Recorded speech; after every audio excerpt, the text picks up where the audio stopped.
Hi, I'm Elizabeth. I'm a freelance writer based in Iowa. Recently wrote a piece for Harper's Magazine about anti-natalism and got the chance to work with Amanda and Matti. Yeah, in the process of writing that article, I got to engage in this incredible back and forth dialogue over Google Doc with both Amanda and Matti, and they were incredibly patient with me and answering all of my dumb questions. They were incredibly generous with me and sometimes making me feel smart, like I had asked a good question that generated something new for them or prompted um, something else that they might wish to cover. Sometimes I think I was a little guinea pig of a lay audience encountering this book and was useful maybe in helping them to anticipate what a layperson might think. But above all, they were incredibly helpful to me. And this piece I did for Harper's would have been completely impossible without their time and intelligence and yeah, just gift of their time. Congratulations to both of you on publishing a book. It's a huge deal. And that's awesome. And I'm very happy for you. Hello everyone, greetings and welcome to the grand launch event of our book, Anti-natalism, Extinction, and the End of Procreative Self-Corruption, a new book by Professor Matti Ha and me, Amanda Sukenick. On behalf of both Matti and myself, we want to start this event by expressing our tremendous thanks to everybody that has supported our various projects over the last nearly 2 years now, and most especially those out there who have already read the book, who have plans to read the book, those who have helped support the book in various ways, by commenting, by writing reviews, be they negative or positive, and to all of our friends that have created pieces today for the event, and to all those watching, thank you. Thank you so much. We are so proud to be able to celebrate Anti-natalism, Extinction, and the End of Procreative Self-Corruption today with you all, and to showcase all of the incredible materials that our friends have made for today's presentation. I'm not sure if we've ever really told the full backstory of how Anti-natalism, Extinction, and the End of Procreative Self-Corruption came to be, so I just thought it'd be fun to sort of take a moment and recount some of that history. In May of 2022, I contacted Matti and invited him to be my guest on the Exploring Antinatalism podcast for an interview. We went on to create number 65 of the show, an episode that I highly recommend people go check out, link of course below. And Matti, by this time, and I had realized that we made a very good team and that we still had a lot that we wanted to talk about. And so subsequent projects emerged, including our 2 mini-series, both Mechanized and Hunky Kanto, Falling into the Antinatal Abyss, as well as several other episodes of Exploring Antinatalism.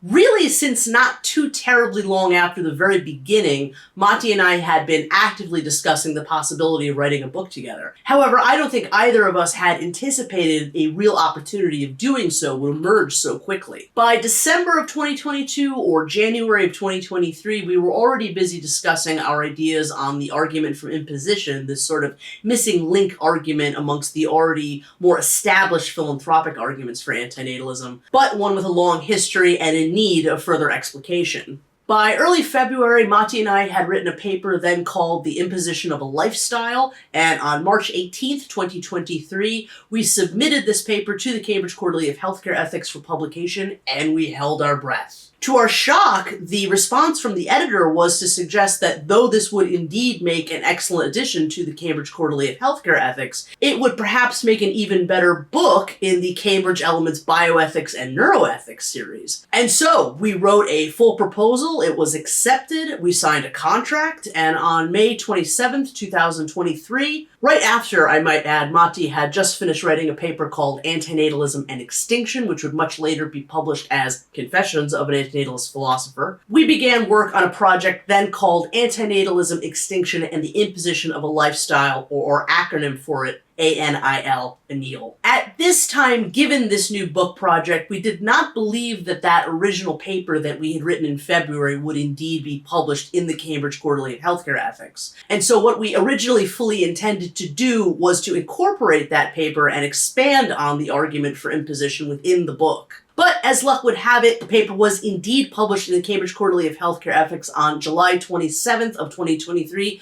newly entitled, under editorial suggestion, as Imposing a Lifestyle, a New Argument for Antinatalism, linked below. It was this fact that prompted us to develop a different argument, which would become procreative self-corruption, and from there, the book then grew into the one that we all know and that we celebrate today. Anti-natalism, Extinction, and the End of Procreative Self-Corruption was released online on February 19th, 2024, and the print edition was released on March 14th, 2024, but it is only now that the time has become right to throw a proper celebration of this kind. Once again, on behalf of both Matti and myself, we want to say our most sincere thank you to everybody that has made this work and this event possible. Our friends who have worked tirelessly putting together extraordinary lectures that will soon follow this introduction, and we could not be more humbled and proud to show all of them today. To my wonderful co-author, Matti, thank you, Matti, and congrats to you. Antinatalism has been made so much better by your contributions, and the last 2 years working with you have absolutely been the happiest of my entire life. To all of our projects and adventures that lay ahead. Before we fully begin our festivities today, I just want to remind everyone that the book is open access and can be read for free right now, right this second if you wish, on the Cambridge University Press website, link below. However, if you do wish to purchase a copy, it is available in both hardcover and paperback from the Cambridge University website and virtually everywhere that books are sold online. You'll find links to many of these options in the description below. And now, without further ado, we so hope that everybody enjoys today's event. On with the show. The Greeks knew the terrors and horrors of existence, but they covered them with a veil in order to be able to live. If I flip a coin, what are the chances that I'll get heads? It's 50% probability, 1 in 2 outcomes. But if I flip the same coin 2 times, what is the chance that I'll get heads both the times? Well, it is 1 in 4. I can either get heads and heads, tails and tails, heads and tails, or tails and heads. So it's 1 in 4, which is 25% probability. If I flip the same coin 3 times, what is the chance that I'll get heads continuously in all 3 cases? It is 1 in 8, that is 12.5% probability. So you see that as I increase the number of flips, the probability of getting the expected result reduces. This is the case even if the probability of getting a result in a particular individual instance of a flip remains constant.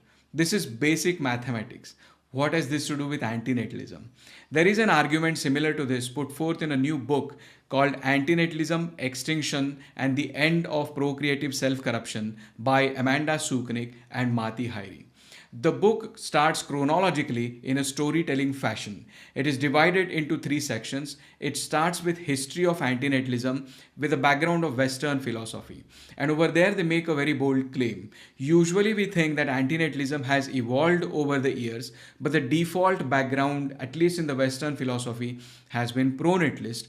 The Western philosophers mainly have been pro-natalist philosophers and thinkers, is what we usually think. But the book says that the basic tenets of antinatalism were present in ancient thoughts. Different Western pro-natalist philosophies were actually a reaction to the underlying antinatalist thinking. These reactions were necessary to stop and crush the antinatalist sentiments from time to time. The book presents a series of antinatalist alarms and pro-natalist reactions to those alarms. The focus of these antinatalist alarms is the recognition of lack of meaning of life. This was known to many an ancient thinker. The meaning of meaning here is a purpose which is bigger than oneself. This was required to justify all the hardships of life. And this was known as early as 7th century BCE in the Western philosophical thought. Wisdom of Silenus is famous for saying that it would have been better not to be born. And then we have Thales of Miletus, who is probably the first pre-Socratic philosopher to declare that if you love your children, don't have them. Democritus was a philosopher of 5th century BCE.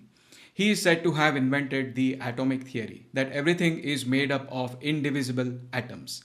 Here we see a glimpse of lack of meaning, or at least a recognition of lack of meaning of life. Everything is just atoms. There is no higher purpose. He also says that humans are the only ones who have children with a specific purpose in mind. But there is no higher purpose, and so humans still act just like other animals in reality. He also has a funny suggestion. It sounds funny to us today. He says that you don't know how your child will turn up. So instead of having children yourselves, you should rather borrow children from your friends or neighbors where you can select a particular child that you want. It sounds funny to us, but that's what he had suggested. Anyway, Silenus, Thales of Miletus and Democritus formed the first anti-natalist alarm in Western philosophy. Then we have Plato. Plato proposed an ideal state. He defined roles and responsibilities. And in that proposal was an idea that children were to be raised communally, meaning they were raised by the state. None of the children knew who their parents were, and all children were everybody's children. This solved the problem of Democritus that you would not know how your child would turn up, because now all children is everybody's children. But the problem of lack of meaning still remained. For that, Plato built myths. He created a mythology that there is a creator who wanted to create a perfect world, but that work has not finished. Therefore, we live in an imperfect world, and now it is upon us to complete that work and achieve perfection. That gave meaning to our lives.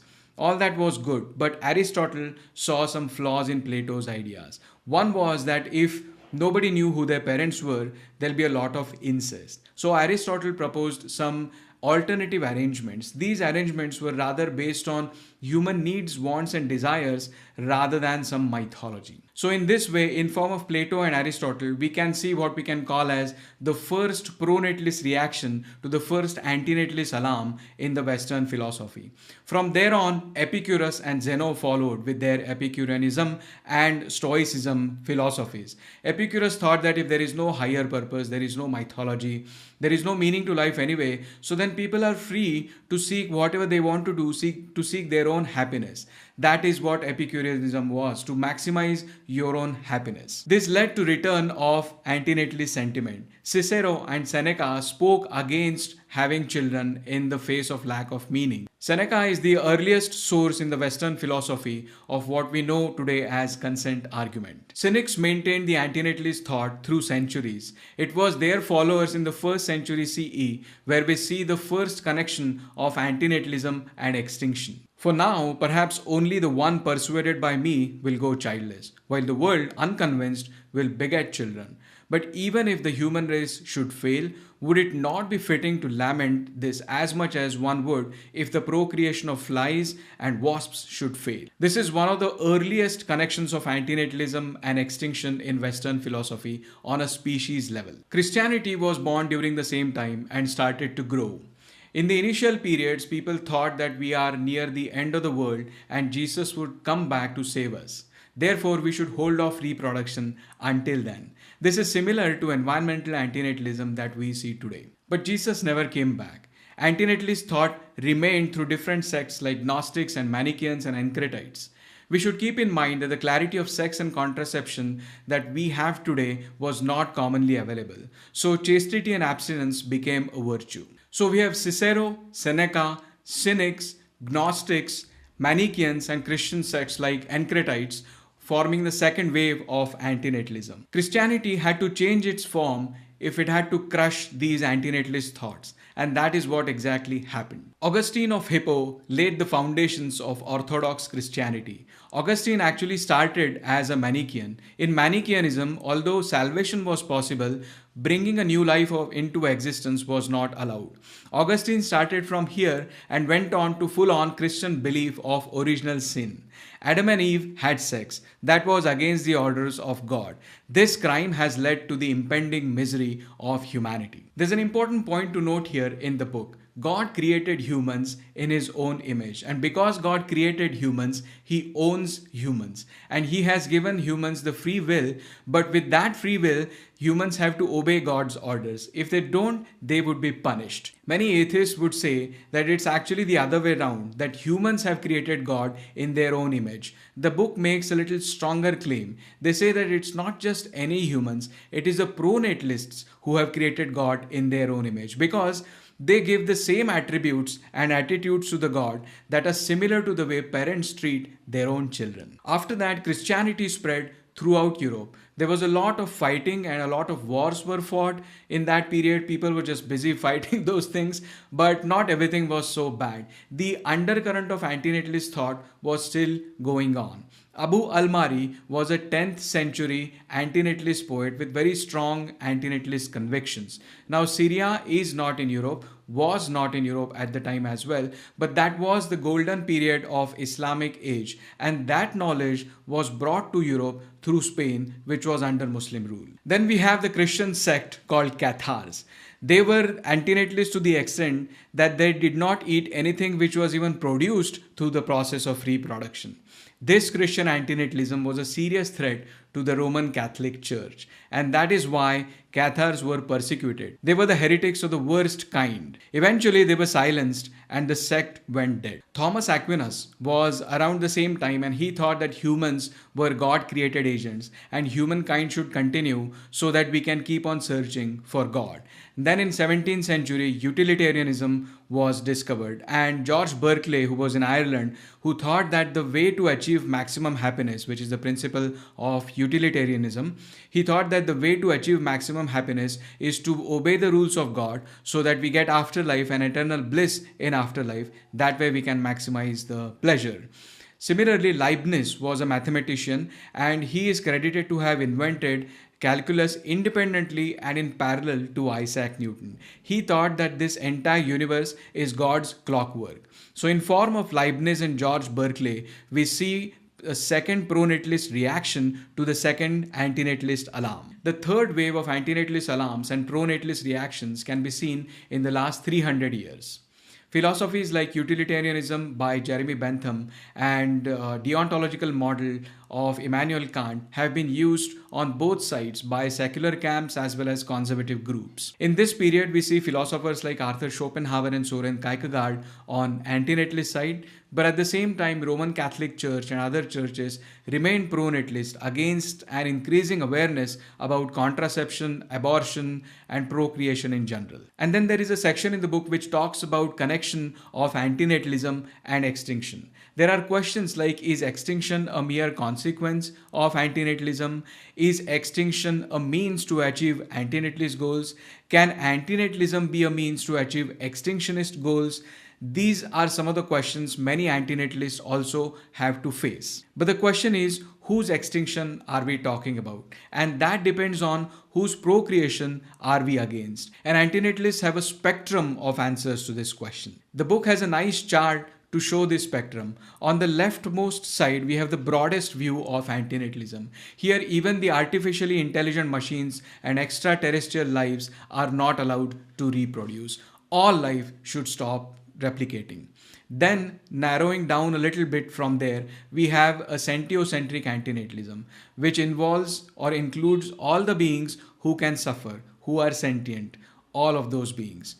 Narrowing from there, we have human-centric antinatalism, where only humans, but all humans are only considered in antinatalism. It is anthropocentric antinatalism. If you narrow down further to the right-hand side from here, then you would have situations where only a certain groups of humans are allowed or not allowed to reproduce. And then problems like eugenics, racism, or reproductive discrimination come up. That then becomes more of a selective pronatalism rather than antinatalism. Therefore, technically the narrowest view you can take of antinatalism is for all humans. And when we say that it applies to all humans, you have to think about extinction. Antinatalist philosophers like Matti Ha and David Benatar are on the side of extinction. Shauna Schifrin, who proposed a version of consent argument, has not made clear on which side she is on. Karim Akerma, who is another quintessential antinatalist philosopher, is also on the side of extinction.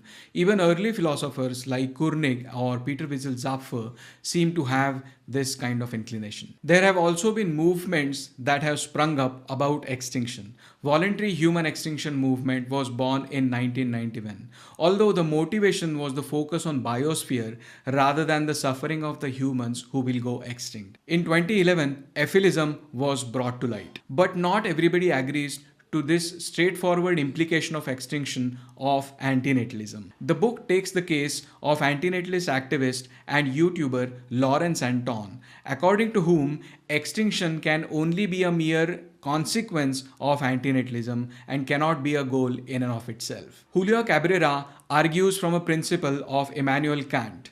According to this principle, we should not be using humans as a means to some other ends. And in case of procreation, when we have children, we are using them to fulfill our own desires of parenthood and meaningful life. And for this reason, procreation or having children, according to Julio Cabrera, is wrong.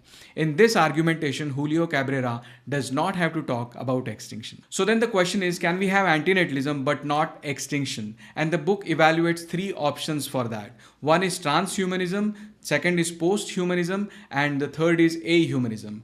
Transhumanism, David Pearce is a proponent of transhumanism. David Pearce actually is an antinatalist philosopher. In the sense, he agrees with antinatalism in principle. He himself does not have any children, and if he can, he would request everyone to not have children. But he also knows that in practice, humans will continue to have children, and they would not stop having children just because of some philosophical arguments. And therefore, he argues that we should focus our efforts on developing technologies which can help us reduce the suffering, which is the underlying argument for antinatalism itself. So if the transhuman utopian dream is achieved, there would be no suffering and extinction also would not occur. The problem with this approach is that as technological developments happen and as suffering is reduced, it can incentivize people to have even more children. So it's not entirely clear how antinatalism can be achieved even though extinction is evaded. Another approach would be, imagine that everybody is immortal. We develop some technology, some elixir through which everybody achieves immortality, but then nobody is allowed to reproduce. Everybody is convinced that they would not have any more children, but they would not die of old age. And that way, extinction does not happen, but antinatalism is achieved. But the problem is, eventually, even if you don't die of old age, you could still die from murder or accidents, or some people might just get bored of immortality eventually of this long eternity and might want to commit suicide. So that, given an infinite amount of time, eventually will lead to extinction. That is a problem with this idea. The other option is posthumanism. In case of posthumanism, it's sort of a fictional concept that if we upload our minds to digital machines, then we would be free of the constraints of the biological body and we can keep on living in those digital machines for however long we want. Extinction would not happen in that way, but we would not be creating new beings. So antinatalism is still achieved. And the book evaluates one problem with that. If in the process of mind uploading to the machines, if the continuity, the conscious continuity is not preserved, then what actually it would result is killing off of ourselves and creating new beings in the digital machines. And that is actually not antinatalism. The third option that book evaluates is ahumanism, which is proposed, I think, by Patricia McCormack. And here we would die out. It would be a dying out extinction. Human bodies, Homo sapiens, would die out because nobody would reproduce. But in the process, we would help the biosphere, the individuals in the biosphere, and we would have created a very nice, wonderful biosphere. And we would continue to live in the footprints of the work that we have done. This is sort of a notional existence and it avoids extinction in that notional way, but technically in literal way, it would still result in extinction. So these are the options that book evaluates, which try to avoid extinction but achieve antinatalism. So now we come to the third section of the book where the authors actually provide their normative position about how to decide right from wrong. They have a very basic principle. The principle is need frustration. It is wrong to cause or bring about need frustration, and it is right to alleviate or remove need frustration of a being. This is quite simple because need frustration is root cause of the suffering. They also refer to a fictional story by Ursula Le Guin. The story is Those Who Walked Away from the Omelas. It's an imaginary town called Omelas, and the citizens of that town are living a very happy, nice life. Everybody is living all happy lives. And the reason that they are living these happy lives is because there is a child somewhere in that town, in a house, in a basement of that house, who is going through a continuous horrible suffering. So that child is paying the cost for the happy lives of for the rest of the citizens of that town. When the citizens come to know about the suffering of that child, and when they come to know that they are able to enjoy their lives because this child is suffering, some of the conscientious citizens decide to walk away from the town of Omelas. They say that no matter how nice our lives are, it is not right that that child has to go through the suffering so we can enjoy our lives. Now, the case of procreation has some analogies to this story. The basic analogy is this. Imagine a couple who decides to have a child, and there is always a small probability that that child would suffer horrible suffering in their life. So you can say that that child, if that probability comes to realization, that child goes through the suffering, that child is the child in the town of Omelas, and these two people who are benefited by having that child, who are enjoying the experiences of parenthood, are the people who are corresponding to the citizens of that town. But immediately there is a counter argument. The argument is, one, that is a probability. Second, it's a small probability. So the part of probability is what this book argues about. You can say that because it's a probability, we will take care of the child such that that probability never realizes and the child never suffers. That's a good argument. So imagine now that this couple says this and has a child. That child fortunately does not have to go through that horrible suffering. That small probability is eliminated, and that child also has a good life. But that child in turn will have a child. So this couple will have a grandchild. And there is also the same small probability that that grandchild will go through a small suffering.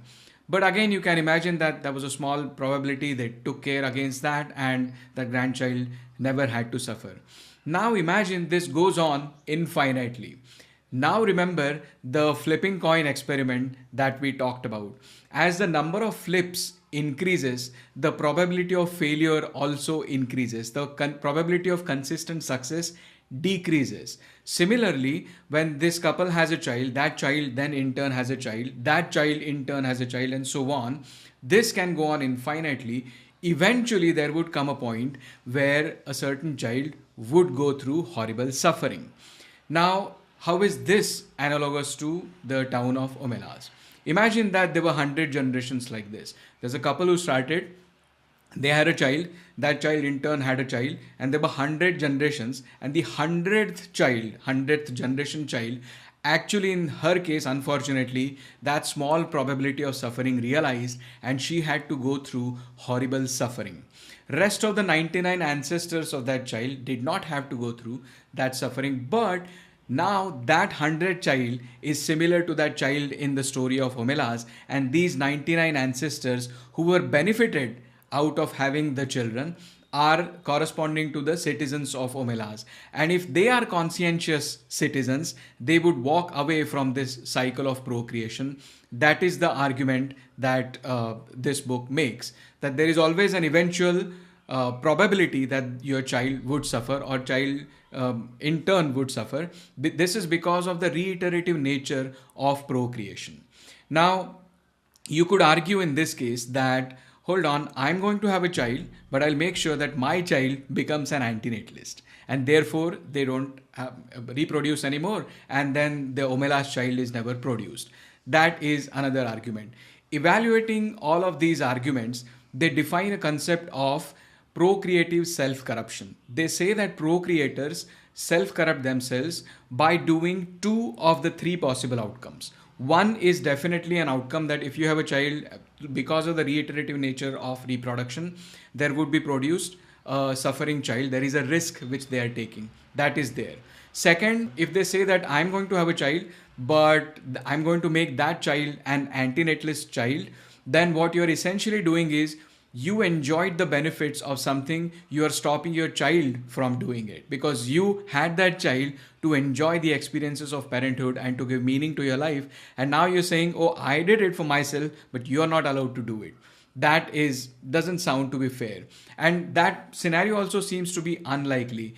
If you have enjoyed the experience of having children, and if you have derived meaning to your life by having children, most likely you would also instill that pro-natalist attitude in your children, who would in turn then keep on reproducing. This manipulation of instilling the pro-natalist attitude is also a self-corruption. So one of the two outcomes can happen. You create an antinatalist child or you create a pronatalist child. But in both cases, you have to condition them against something. In the first case, you have to condition them against something you've already done and you're not allowing them to do. In the second case, you're conditioning them to produce an obelast child. And these two outcomes out of these three possibilities is what the authors call as procreative self-corruption. They also consider the ways to end this procreative self-corruption. Essentially, what are the ways to end this cycle of reproduction? So they provide a theory that imagine that people are convinced by this argument, then what are the possible outcomes or what are the possible approaches which could be taken to end this procreative self-corruption? And they provide 13 different alternatives. Some of them are variously different colored buttons and some of them are just alternative approaches. They talk about big yellow button, which is a technological improvement to remove all the suffering. This is similar to the transhumanist endeavor of people like David Pierce. Then they talk about big orange button, which is immortality by biomedical gerontology, which is like you invent a technology where everybody becomes immortal and do not reproduce. So there's no extinction, but there is anti-natalism as well. And then big red button, we have already heard about different variations of big red button and different sides of whether people would press them or not. That's the big red button. Then there is also a big violet button where we upload our minds to virtual reality into the digital machines. There is a big blue button where we somehow achieve infertility. So everybody who exists become infertile, and that could be all of a sudden, which will involve a lot of suffering, or it could be in a phased manner, but acquired infertility could be a way to stop this cycle of reproduction. Then there is a big green button, which is sort of an environmental argument, like, leave the rest of the biosphere as it is for ecosystem and ecological balance and so on, and just humans check out. That's the big green button. Then there are some alternative approaches. There could be a antinatalist super man or woman who can somehow convince everybody about antinatalism or bring about the results of antinatalism. There is antinatalist dictatorship, which is not a very good outcome. There is antinatalist cult or religion, which I'm not sure the extent of which and what actually it would produce. Then there is antinatalist liberal democracy, which is a nice concept, but hard to imagine how that would work. There is rational persuasion, which is the cause I think we all are doing, and this is the most favored alternative even by the authors. And then there is cunning of reason, which is a sort of manipulation. And then finally, benevolent machine. So a machine instead of humans do this job of making sure that the antinatalist outcomes are achieved. Of all these alternatives, the authors are clear. They are on the side of rational persuasion, even though they recognize the limited probability of success of that approach. Now, the overall style of writing of this book is quite accessible. You don't have to be a philosophical scholar to understand what is being said in the book. And it is a well-structured book. There are 3 sections, as I said: the history of antinatalism, the connection of antinatalism and extinction, and then finally their normative arguments for antinatalism. Each section in turn is divided into 6 subsections. So it is quite systematically structured and you can browse through any of the sections. One question could be, what is the intention of the authors in providing this argument? When we look at the argument, this risk argument and the reiterative nature of reproduction and procreative self-corruption, I think one of the limitations of this argument would be that it would more or less be limited only to humans. It is hard to see from a sentiocentric point of view how this sort of argument can be applied to other animals.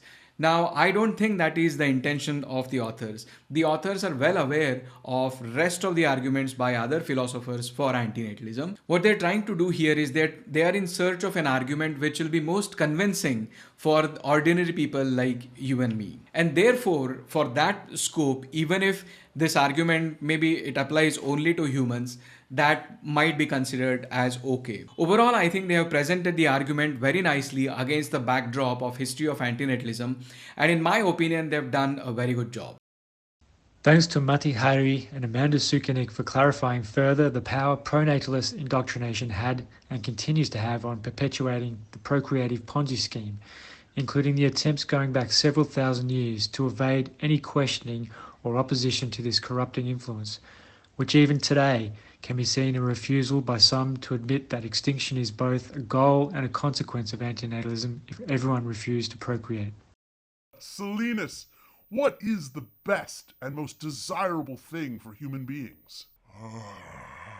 Ephemeral offspring of a traveling genius and of harsh fortune. Why do you force me to speak when it were better for you men not to know? For a life spent in ignorance of one's woes is most free from grief, but for men it is utterly impossible that they should obtain the best thing of all, or even have any share in its nature, for the best thing for all men and women is not to be born. However, the next best thing to this, and the first of those to which can be attained, but nonetheless only the second best, is, after being born, to die as quickly as possible.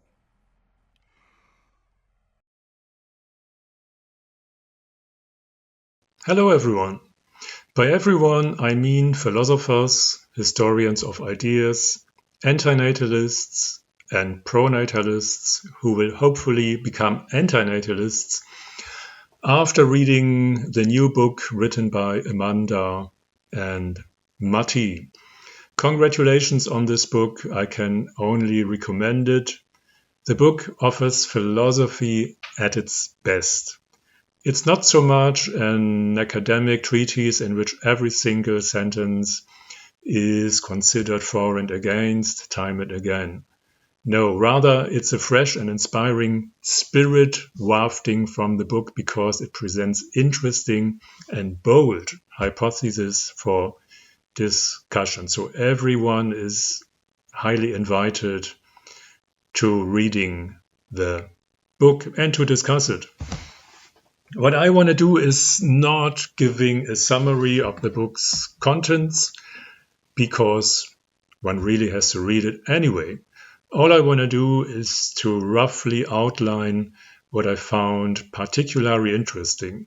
So let me proceed by reading a series of quotes and then commenting on the quotes. Before I give the first quote, what is the meaning of the book? The meaning of the book is meaning.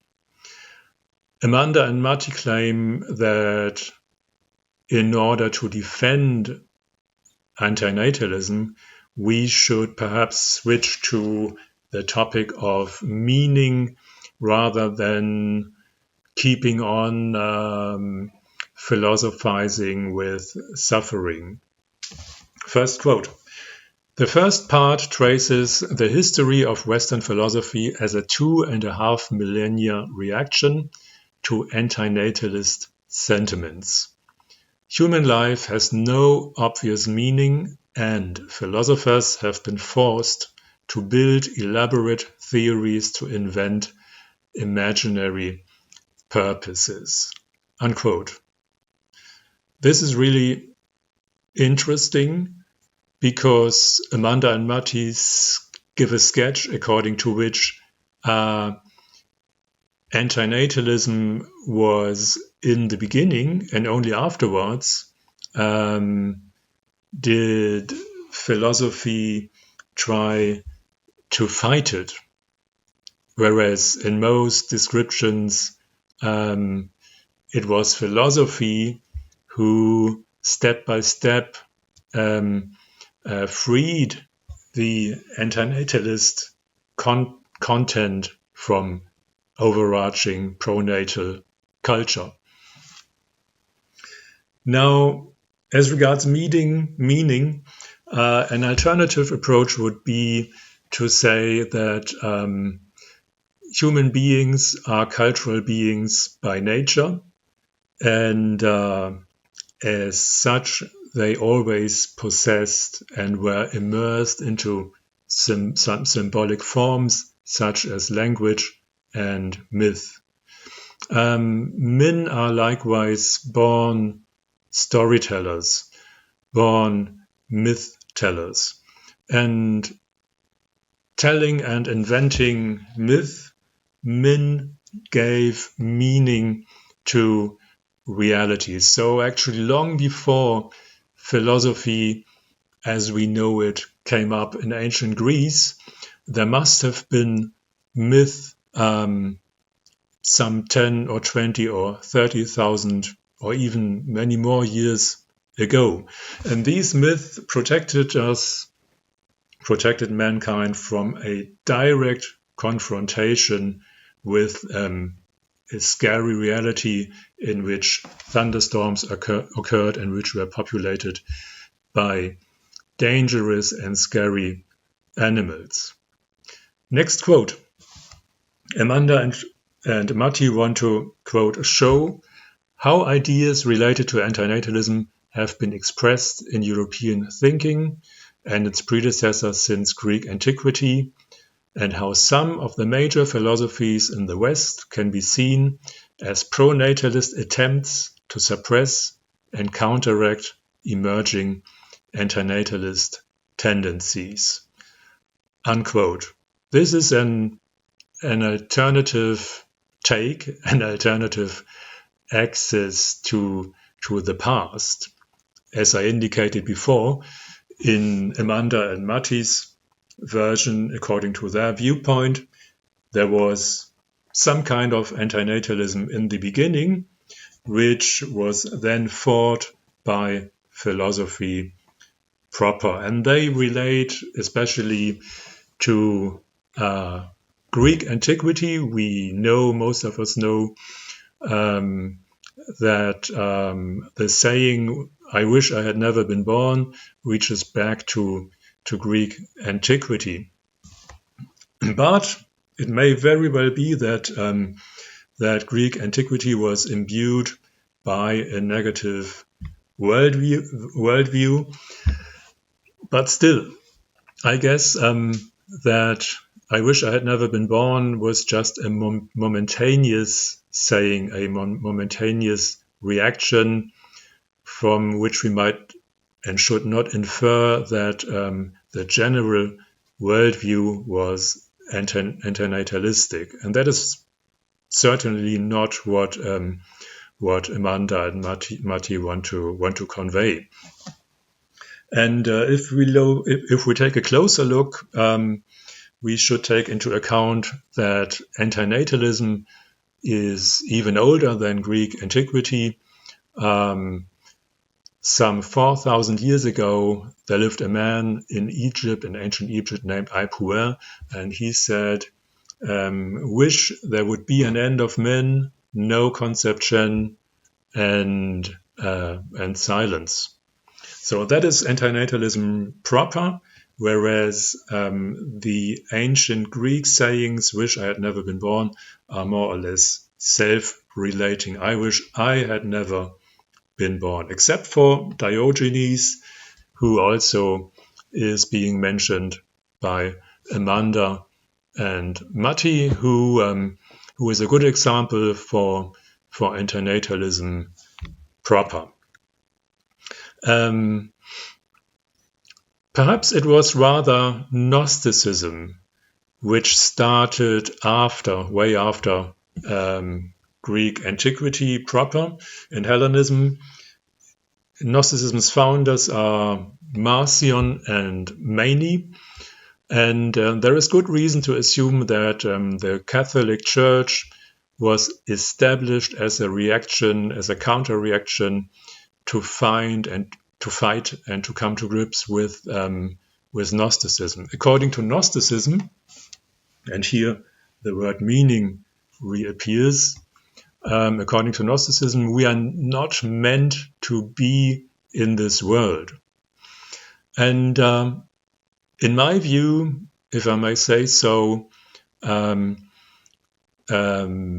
Gnosticism was a constant task, a constant enemy to philosophy, because philosophy, after Gnosticism, had to fight the Gnostic temptation, according to which the world has a negative sign and we are not meant to be in it.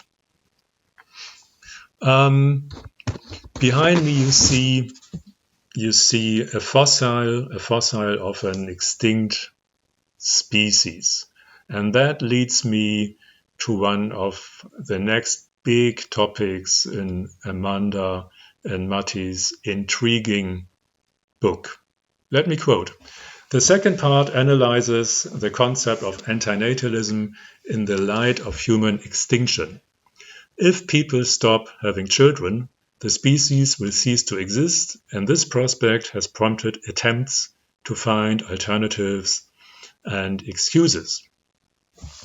As many members of the anti-natalist social media community seem to abhor the idea of human extinction, unquote, we should perhaps find an alternative ways. And here I must confess, I am taken by surprise, because I had always taken it for granted that antinatalism includes the disappearance of mankind, and that most, if not all, adherents of antinatalism have no doubts that this moral theory is about mankind's extinction. But obviously I was mistaken, and I stay corrected.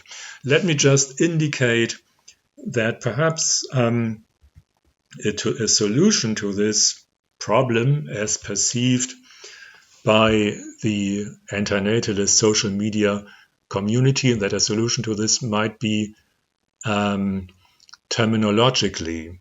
Namely, we have anti-natalism and we have extinction. Extinction appears to be a brutish word. If we succeeded in substituting extinction for other expressions, we might make inroads. For example, we might talk about ebbing away of mankind rather than extinction.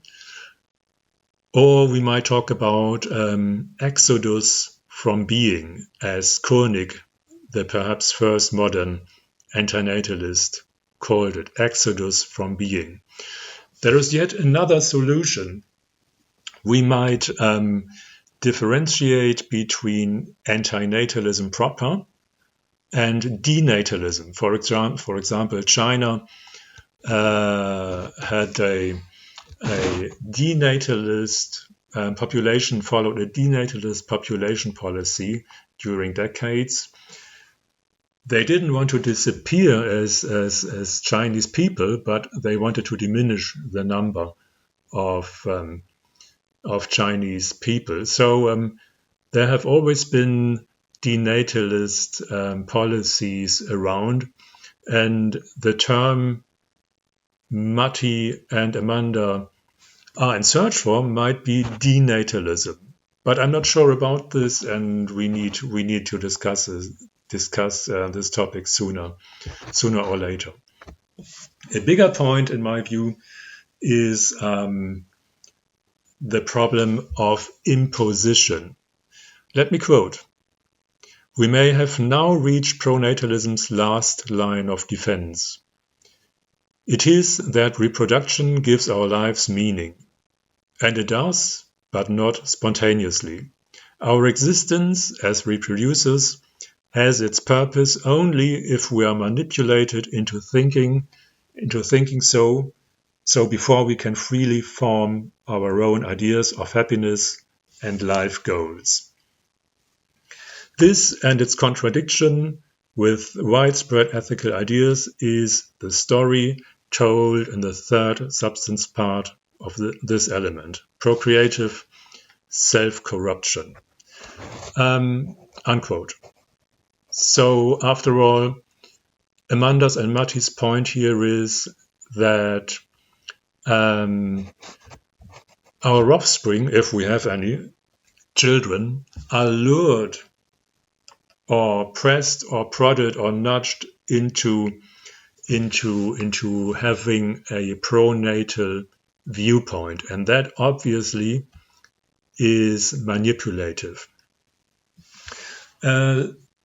Let me still pose the question, is it possible to have children and not manipulate them? For example, even if we simply have children and afterwards do not care, we end up with what is called anti-authoritarian education. And of course, those children could also reproach their parents some 20 years later, why didn't you take care? Why didn't you educate me in a proper way? So whatever we do, it looks like we are imposing certain ideals or non-ideals onto children. And whatever we do, we manipulate children. And also, if we give children a anti-natalist education, we also manipulate children. In the end, I think the idea of imposition needs further discussion. Why? Because in my mind, it would make more sense if it were the case that newborn children followed a certain path that is prescribed, if you like, by nature. And only the aberrations from the prescribed or innate path could then be named manipulation. But since man is a cultural being by nature, there is no innate path. So it looks like it might become difficult to defend the idea of imposition. But it might be due to not having read the intriguing book with the necessary attention. Even though I tried, I have to read it again, and I might change my mind. But whatever we do, our actions will always contribute to imposing a certain lifestyle. We have to discuss it. That is still not all. There are many more interesting topics. Amanda and Matti end up saying what we have to do as anti-natalists is we have to follow the path of persuasion. We have to convince people that anti-natalism is preferable to pronatalism. Of course. Last but not least, an old bone of contention is the big red button. Amanda and Matti are very, very innovative philosophers. They do not only discuss the infamous big red button, but a whole series of colored buttons. Let me just, before I come to a close, let me just suggest the following and read one more quote. The big red button is the bluntest tool in the box for those who just want to end procreation, not life. As noted before, philosophers tend to avoid answering the question, would you press? Because it is obvious that different theories produce different responses, unquote. So let me suggest a reformulation of the big red button topic. It's difficult to get somebody to answer this question for several reasons. It has also to do with reputation. But we could ask, do you think that you or anybody or any living being would be harmed if somebody pressed the red button, such that all living beings cease to exist within a thousandth of a second? I'm sorry that my very short presentation of this intriguing book ended up with the infamous red button. But let me repeat, it's an intriguing book that deserves many, many readers and also a lot of discussion. So, bye for now. Brutal. The best kind of honesty. Augustine of Hippo, eventually a bishop and saint of the Roman Catholic Church, started his intellectual and spiritual life as a Manichaean. It is possible, as observed by Kevin Coyle and supported by John McEwen, that he lived his entire Catholic life in dread of being branded a crypto-Manichaean, something that would have had dire consequences.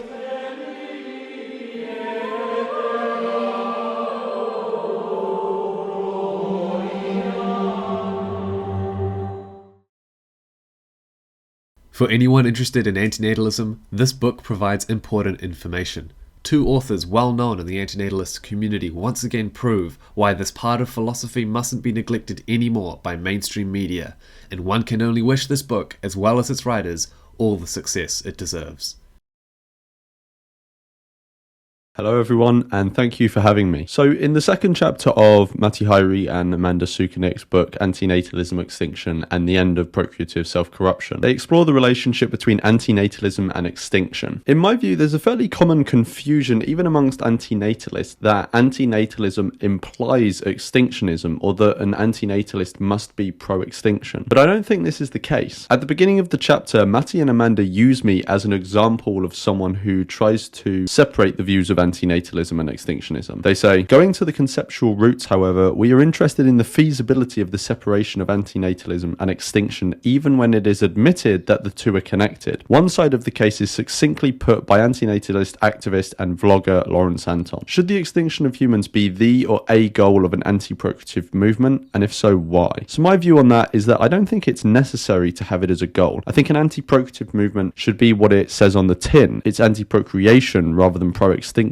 Even though being anti-procreation will very likely practically lead to extinction, I think there's an important difference between being anti-procreative and pro-extinction. In this video, I want to go further in unpacking these comments and explaining my reasons why I think that anti-natalism and extinction not only can be separated, but are separate things. So I think the best place to start is always making sure we're on the same page when it comes to what we're talking about. So let's define anti-natalism and extinctionism. Anti-natalism is the view that coming into existence is a harm, and as a result, it is unethical to create sentient beings. In short, don't create individuals that can suffer. Extinctionism, on the other hand, is a bit more complicated to define, as there are a whole range of ways that someone can understand extinction itself. As laid out in their book Human Extinction, A History of the Science and Ethics of Annihilation, Emil P. Torres posits that there are actually 6 different types of extinction. But for the purposes of this video, I think the most reasonable way to go forward is to use the type of extinction that most resembles what people generally mean when discussing extinction and antinatalism. And that's what Emil refers to as final extinction. According to Emil, final extinction, which I'm now just going to refer to as extinction, would happen if Homo sapiens were to disappear entirely and forever without leaving behind any successors. So if that's what extinction is, then extinctionism would be the view that it would be preferable if Homo sapiens were to disappear entirely and forever without leaving any successors. Although it doesn't stop there is a bit more complexity to this concept. Emil only refers to Homo sapiens in this definition, but extinctionism can have different scopes in terms of the individuals it encompasses, and extinction can be achieved by different methods, which isn't mentioned at all in his definition. So we'll dive more into the complexities of extinctionism as it pertains to its scope and its methods, and how that impacts its relationship with antinatalism. But for now, I'm going to discuss a more fundamental reason why I think antinatalism doesn't imply extinctionism, and this applies to extinctionism of all kinds, regardless of the scope or the methods. So what is this more fundamental point that extinctionism diverges from antinatalism? Well, antinatalism is fundamentally a question about whether a life should be started. Extinctionism, on the other hand, is fundamentally a question about whether a species should continue. The fundamental difference here is that antinatalism is only concerned with the starting of lives, whereas extinction is concerned with the starting and the continuation of lives. To demonstrate this, we can look at a certain set of circumstances and see how each of the viewpoints would respond to it. If we take the example of radical life-extending technology, that could be voluntarily used by existing people to extend their lives indefinitely. Anti-natalists would have no in-principle reason to oppose this technology, as they're concerned with the starting of lives and have nothing to say with the continuation of lives. Extinctionism and extinctionists, on the other hand, would, in principle, have a reason to oppose this technology, as it would result in the species continuing and extinction not being realized. Even if such a technology made people infertile so that no new beings would be created, extinctionists would still, in principle, have an issue with it. But such a technology would not conflict with antinatalism. In principle, for extinctionism to be fully realized, in addition to the non-creation of lives, it requires the ending of lives of already existing members of the species. Antinatalism would only require the cessation of the creation of new lives to be fully realized. Now that this fundamental difference has been covered, we can explore the complexities of different forms of extinction and which generate an additional reason why extinctionism diverges from antinatalism. That reason being that certain forms of extinctionism necessitate a use of force to be fully realized. So to flesh out the different forms of extinctionism and which would and would not necessitate a use of force, we need to take a look at the scope and the methods of different forms of extinctionism. Now, before we get into looking at the different forms of scopes and methods, I've put together a graphic that encompasses all of them, which I think could be of help to some of you. I'll put that up on the screen now if you wish to make a copy and have it open alongside the video. Don't worry if it looks confusing, it'll make more sense as we go along. So let's cover extinctionism's scope first. For the purposes of this video, we're going to cover 3 different scopes that extinctionism can have. Different extinctionists are going to encompass different groups of individuals that they think it would be preferable if they went extinct. As I've already said, Emil P. Torres explained that extinction would happen if Homo sapiens were to disappear entirely and forever without leaving behind any successors. But this only applies to Homo sapiens. Human extinction, though, is only one scope that extinctionism can have. There are 2 others. Other extinctionists will be concerned with the extinction of all sentient beings, and others still with the extinction of all life. I've put up on screen now some adapted versions of Emil's definition to show these different scopes, and then extinctionism in each of these 3 cases would then be what I'm now showing on screen. Anthropocentric antinatalism will likely be motivated either by the idea that human extinction would be preferable for other sentient beings, which is the view of the voluntary human extinction movement, or because it would be preferable to humans themselves. Sentiocentric antinatalism would likely be motivated by the idea that the extinction of all sentient beings would be preferable for those sentient beings, and extinctionism with the scope of all life would likely be motivated by the view that sentient extinction would be preferable to all sentient beings, but that non-sentient life could later evolve into sentient life, and so it would be preferable for non-sentient life to also go extinct to avoid that risk in the future. Hopefully that gives an idea of the motivations of the different scopes. So let's move on to the methods, how they relate to the scope of extinctionism, and how they can further distance extinctionism from antinatalism. When it comes to the method by which species can go extinct, there are 2 key ones. A species could die off, or they could be killed off. In his book Better Never to Have Been, David Benatar explains the difference between these 2 methods. It would be helpful to distinguish between 2 ways in which a species can become extinct. The first is for it to be killed off, the second is for it to die off. When a species is killed off, extinction is brought about by killing members of the species until there are no more of them. By contrast, when a species dies off, extinction is brought about by a failure to replace those members of the species whose lives come to an inevitable natural end. There are clear differences between the 2. Most obviously, killing extinction cuts lives short, whereas dying extinction does not. Secondly, there is a moral difference between some cases of killing extinction and cases of dying extinction. Now, one thing I do not want to do is define extinction as necessarily requiring force or killing, because it doesn't, and I realize that some extinctionists have been mischaracterized in this way, and I don't want to play into that. However, it should be made clear that some forms of both dying off extinction and killing off extinction would necessitate force to be fully realized. If we take killing off extinction first, Benatar explains that when a species is killed off, extinction is brought about by killing members of the species until there are no more of them. This killing may be by humans, or it may be by the hand of nature, or by humans forcing the hand of nature. So we can see here that killing off extinctions can require force. Killing off extinctions of any scope would require force if the killing is done by humans, but they wouldn't require force if the killing was brought about by some natural phenomena, like a volcanic eruption or a meteorite. That seems pretty straightforward. Then we have dying out extinctions. Dying out extinctions can obviously only be realized when new members of a species are not being produced anymore. However, the means by which no new members of a species come into existence will determine whether a dying out extinction requires force, and this will in part be determined by the scope of the extinction. If the scope is Homo sapiens, then force is not necessarily required, as in principle voluntary human extinction is possible. However, if the scope is of sentient beings or all life, then force would be required, because these species do not have the cognitive capacity, if they have any at all, to voluntarily cease procreating. As a result, this would necessitate a use of force to sterilize all or some of the members of the species. Then, through this use of force, a dying out extinction is facilitated. As mentioned before, this use of force, either sterilization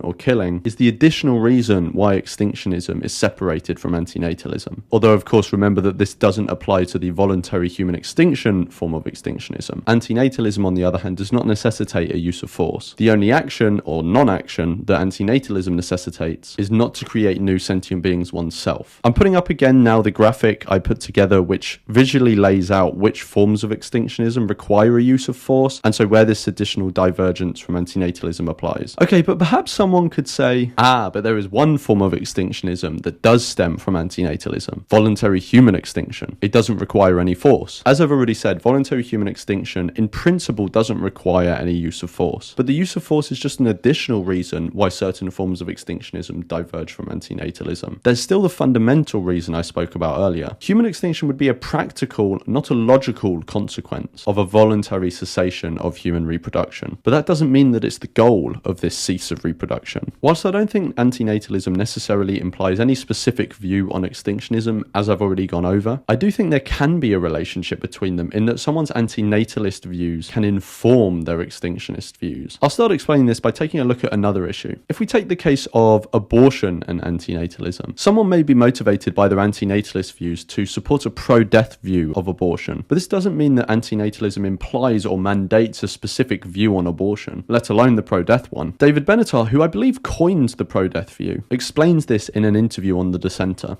Antinatalism by itself doesn't entail any view about abortion. Antinatalism is simply the view that we ought not to bring new beings into existence. There's then a question about when somebody comes into existence in the relevant way. So let's imagine you thought that somebody comes into existence in the relevant way at conception. Then you would say, well, if you're aborting somebody, you're now killing them. They already exist, and it's too late to prevent them from coming into existence. So now the question is not one of an antinatalist kind.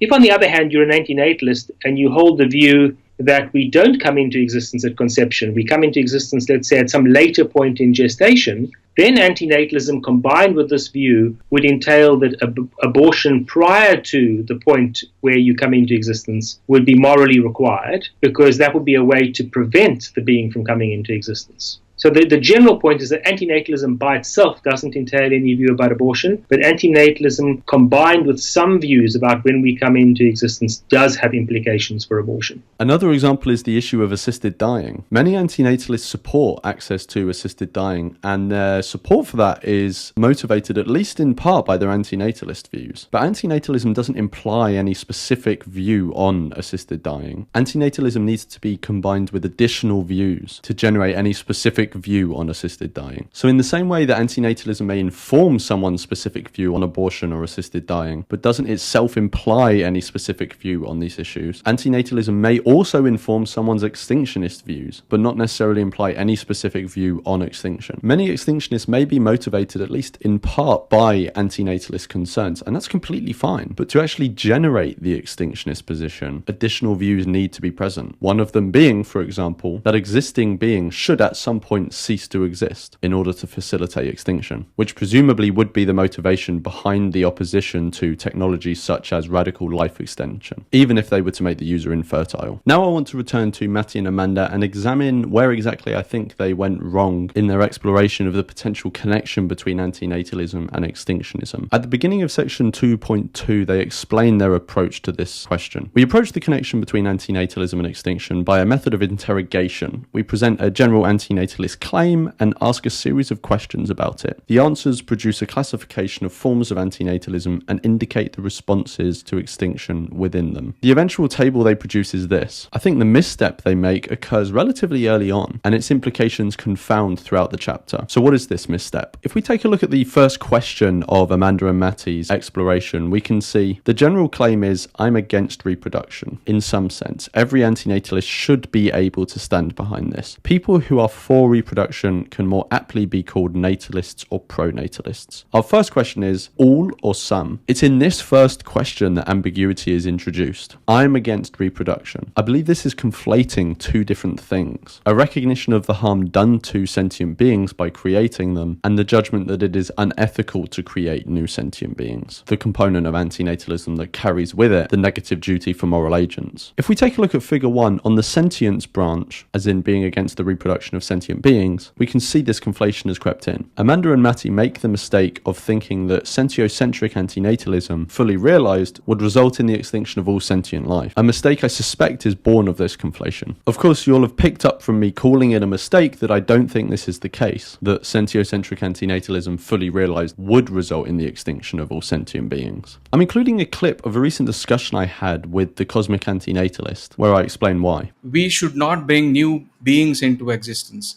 even if the consequence of that is eventually we'll have a world where no life is there or no sentient life is there. That's the statement, but the underlying to that is that because it would have been better had we not come into existence.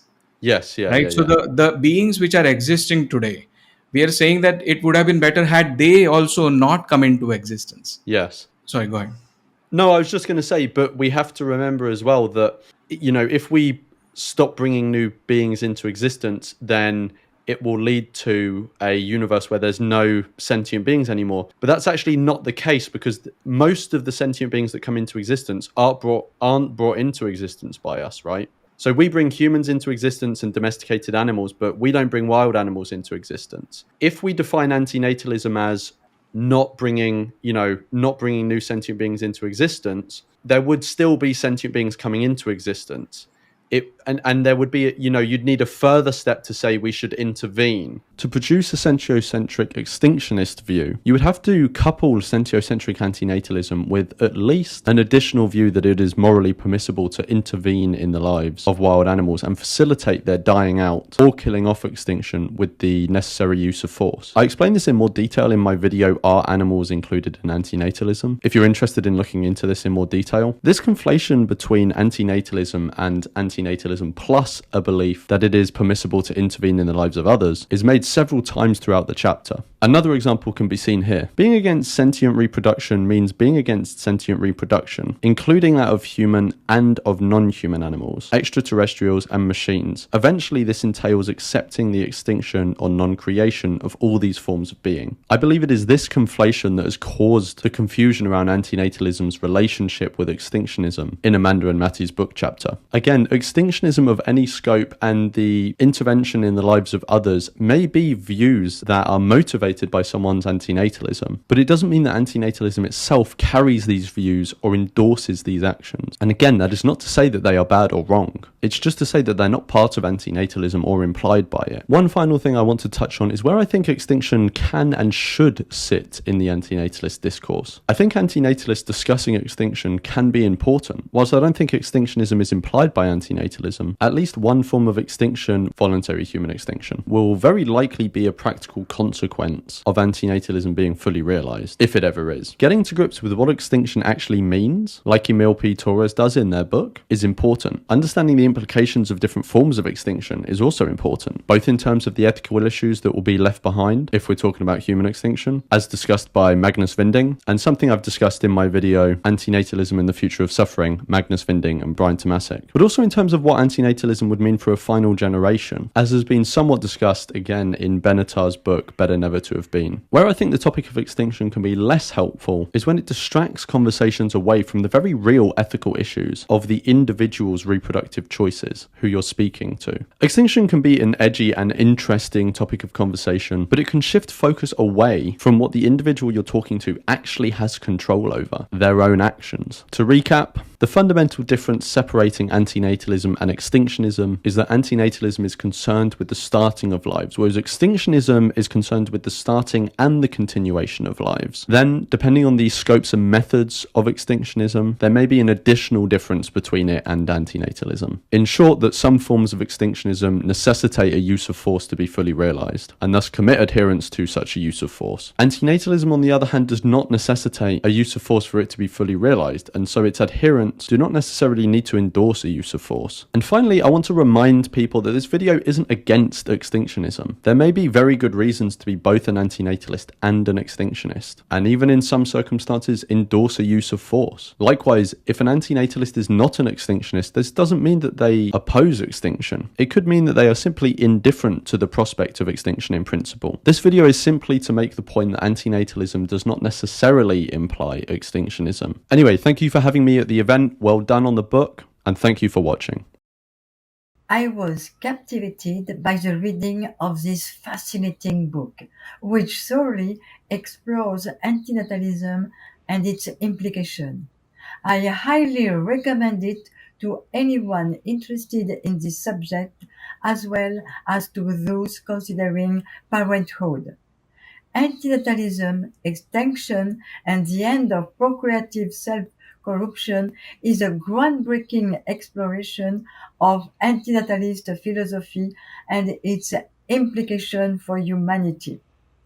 Authored by Matti Ha and Amanda Sukenick, this element provides a comprehensive analysis of the ethical consideration surrounding reproduction. The book begins by tracing the historical roots of antinatalism, examining its evolution and influence throughout Western philosophical thought. It then delves into contemporary discussions on human extinction, challenging readers to confront the ethical dilemmas inherent in procreation. One of the book's strengths lies in its normative defense of antinatalism, offering compelling arguments for why bringing new life into the world may be morally problematic. Through thought-provoking scenarios and philosophical inquiry, the authors compel readers to reconsider their assumptions about the value of reproduction. What sets this book apart is its practical approach to a complex philosophical issue. By exploring various avenues of ending reproduction, the authors prompt readers to grapple with the real-world implication of antinatalist ideology. In the words of the Talmud, whosoever saves a single life saves an entire universe. This sentiment resonates throughout the book, as it challenges readers to consider the profound impact of their reproductive choices on the future of humanity and the broader ecosystem. Overall, Antinatalism, Extinction, and the End of Procreative Self-Corruption is a must-read for anyone interested in ethics, philosophy, and the future of humanity. It challenges readers to confront uncomfortable truths about the nature of existence and invite them to consider bold new perspectives on the ethic of procreation.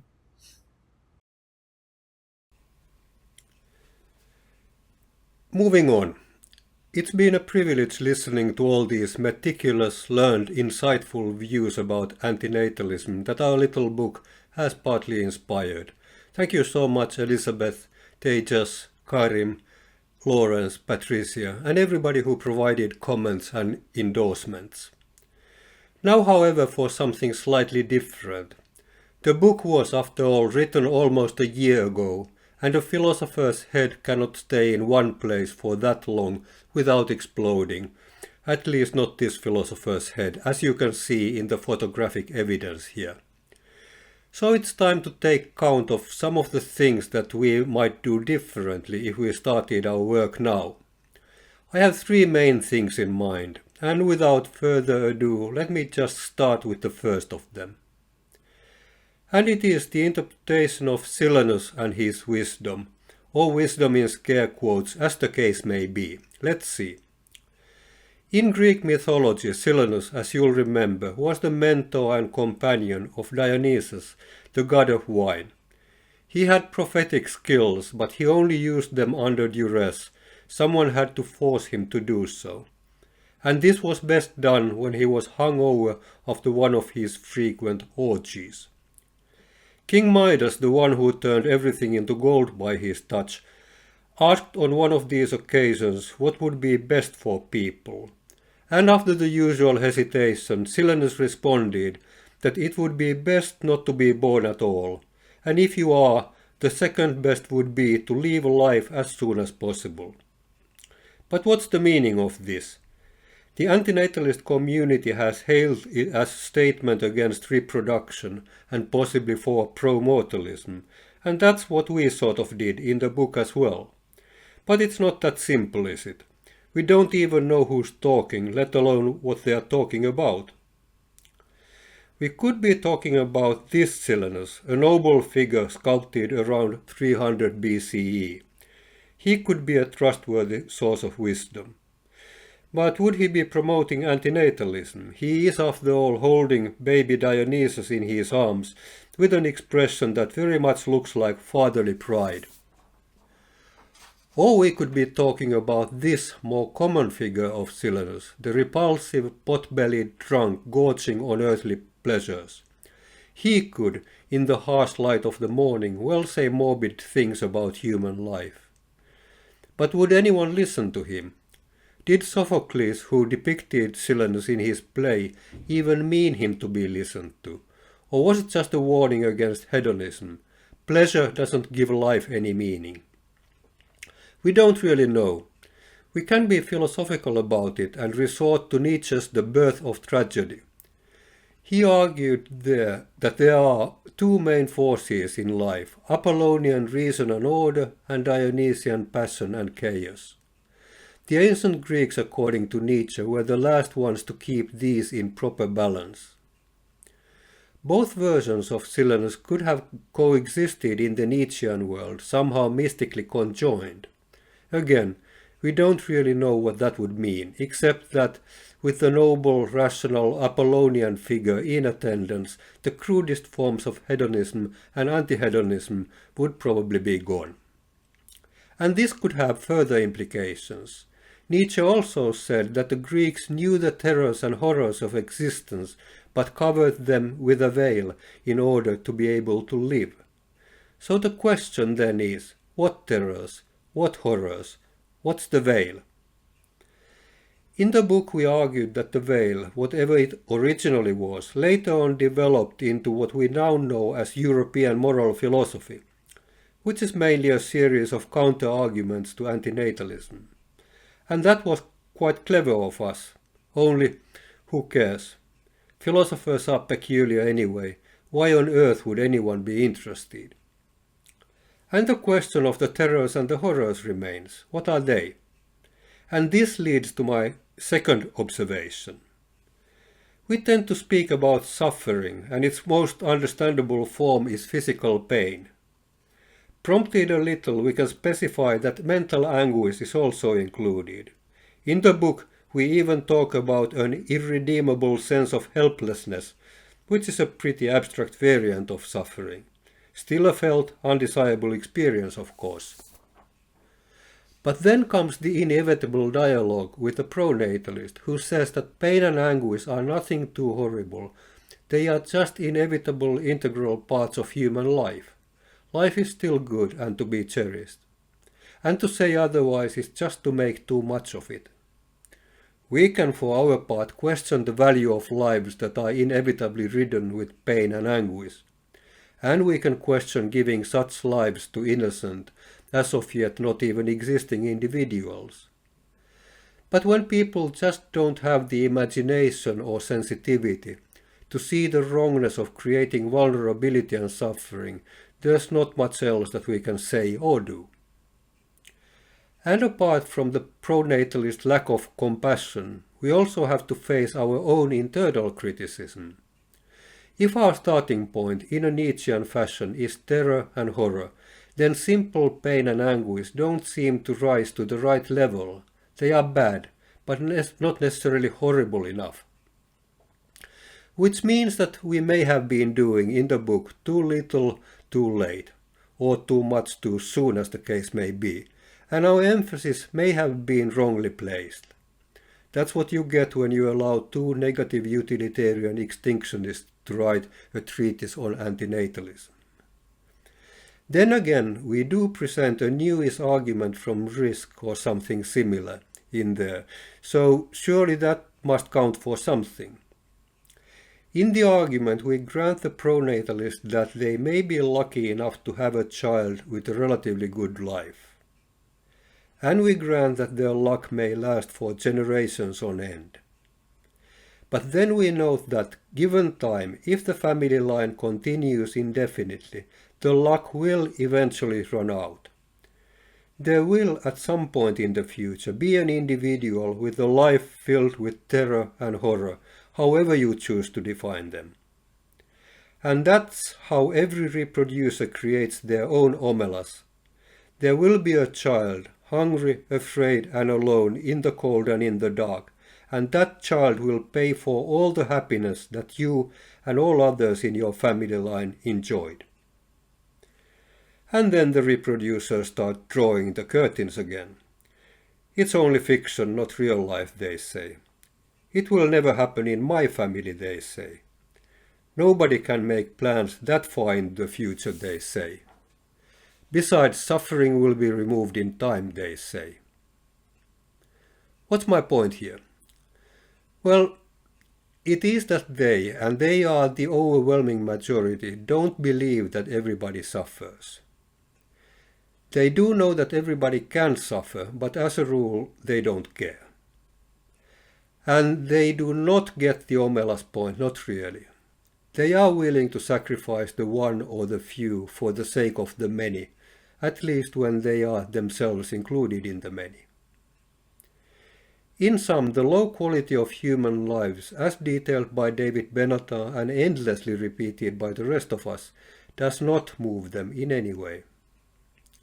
Which means that we need a new, at least complementary point.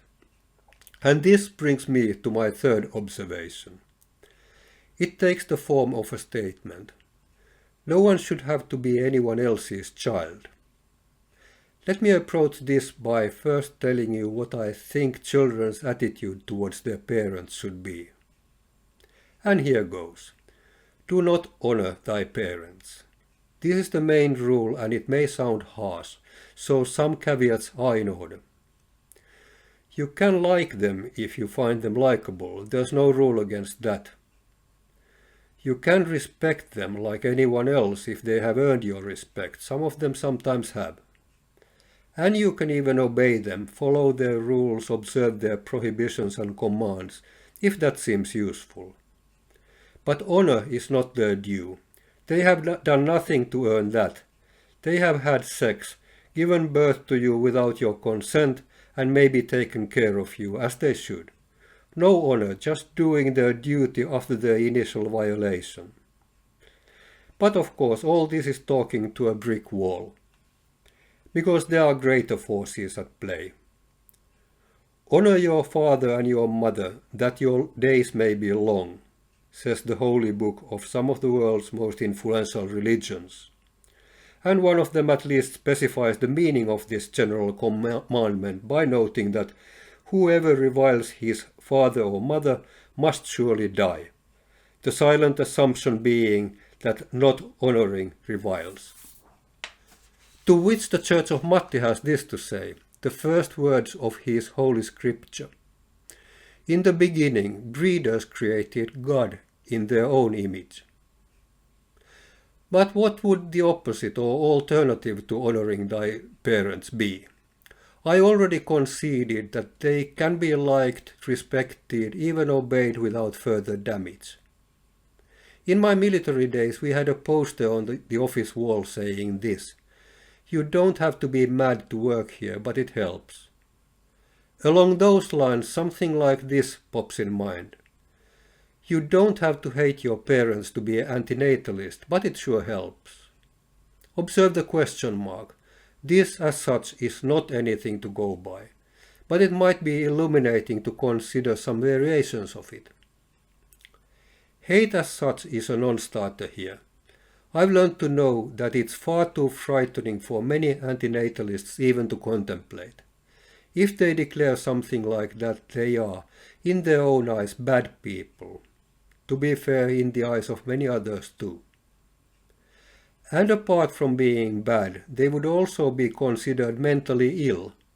I googled "hate thy parents", and all the hits were about how to cure children from this disease of thinking ill of their mothers or fathers.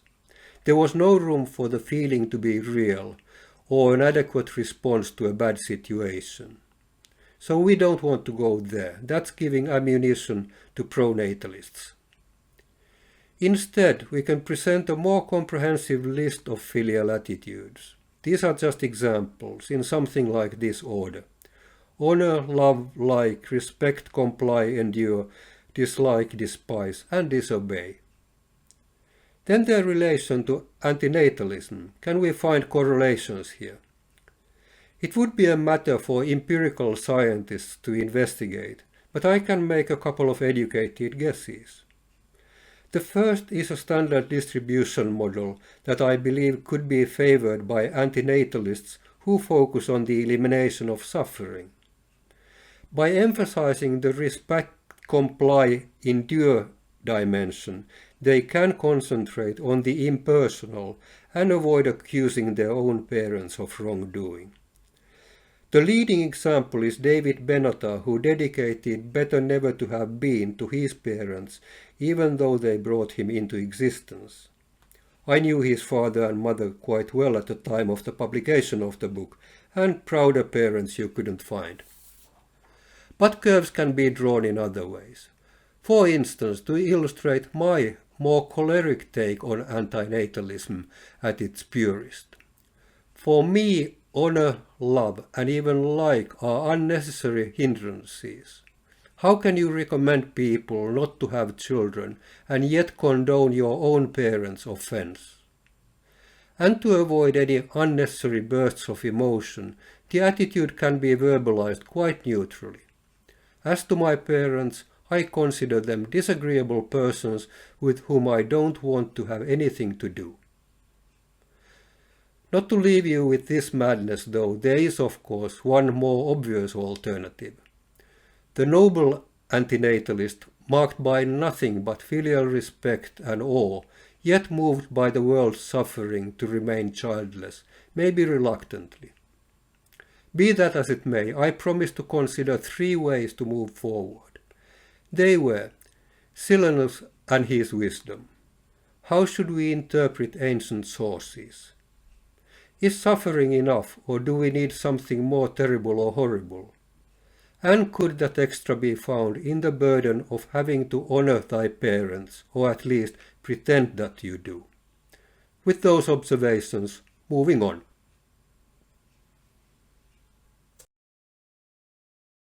Anti-natalism, Extinction and the End of Procreative Self-Corruption explore en profondeur l'antinatalisme et ses applications, offrant une analyse complète des considérations éthiques entourant la procréation. Les auteurs incitent les lecteurs à reconsidérer leurs hypothèses sur la valeur de la procréation et à confronter les dilemmes éthiques inhérents à la procréation. Ils défendent l'antinatalisme de manière normative, soutenant que l'arrivée d'une nouvelle vie peut poser des problèmes moraux. Ce livre invite à réfléchir sur l'impact des choix reproductifs sur l'avenir de l'humanité et de l'écosystème, offrant des perspectives audacieuses sur l'éthique de la procréation. Je remercie mon ami Delphine Socrate qui m'a fait découvrir ce livre très intéressant.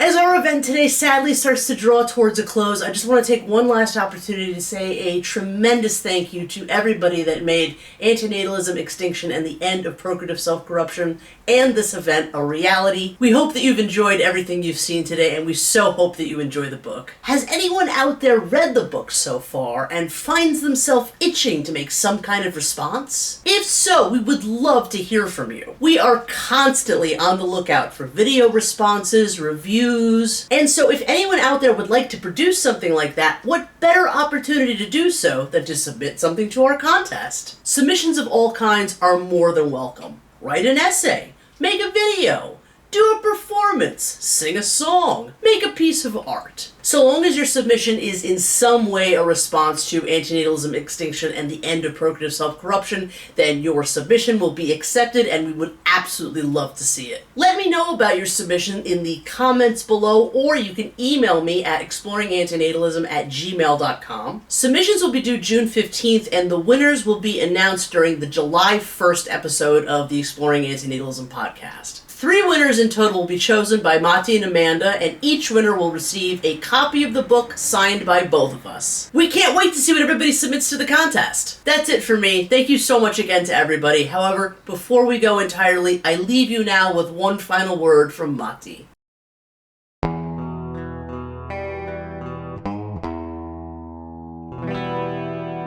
In the dark, underneath, I'm the child they hide beneath, locked away from the world's sweet song, from book to tomb.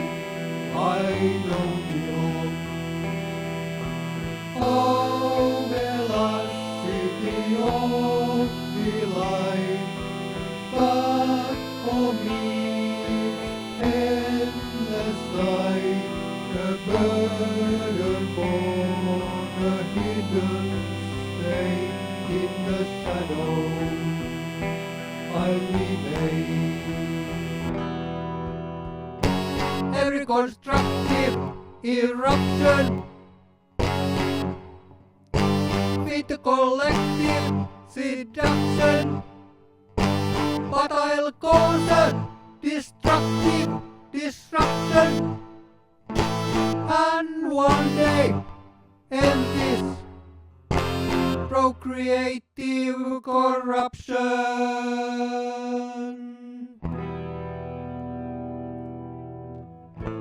So my friend, let the cycle end.